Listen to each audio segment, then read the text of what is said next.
Hello， 姐姐，早晨。早晨啊，先生。你好啊，請問你叫咩名啊？我係 Siti Rodiani。Siti，你今年幾多歲啊？46歲。46歲，你結咗婚未？結咗啦。結咗，你係咪有生個小朋友啊？有生個仔啊？係啊係啊。哦，咁你咧，如果嚟香港做嘢咧，邊個照顧你嘅仔啊？我老公同埋我奶奶啊。你老公同奶奶啊？哦，明白。你之前喺香港做咗幾耐啊？14年。14年啊！哇，好犀利啊，好耐啊！咁你照顧乜嘢咧？之前照顧公公又係婆婆咧？我都係照顧公公同埋婆婆。哦，都有照顧過公公，都有照顧過婆婆嘅。係啊。嗯，好啊。咁你平時照顧公公婆婆咧，要做啲乜嘢咧？可唔可以講嚟聽下？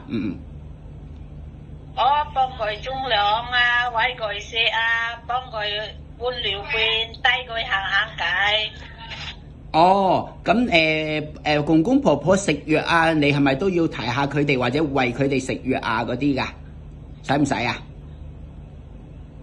係啊係啊，我都係幫手佢食藥啊。哦，明白。咁有冇陪公公婆婆去醫院啊、覆診啊嗰啲噶？有啊。都有。哦 ，OK。咁有時老人家可能身體唔需要有幫佢按摩啊嗰啲，你識唔識噶？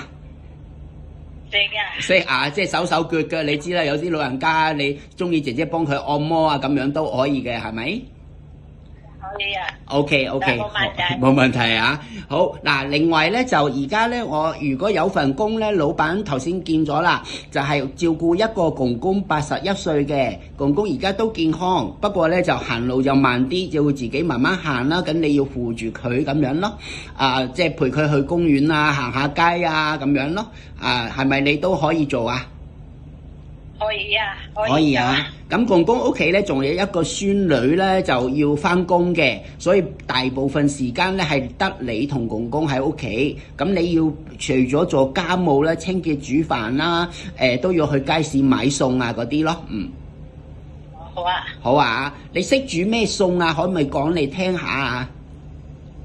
煎幣瓜、炒菜啊，煎芥嗰啲咧炒下。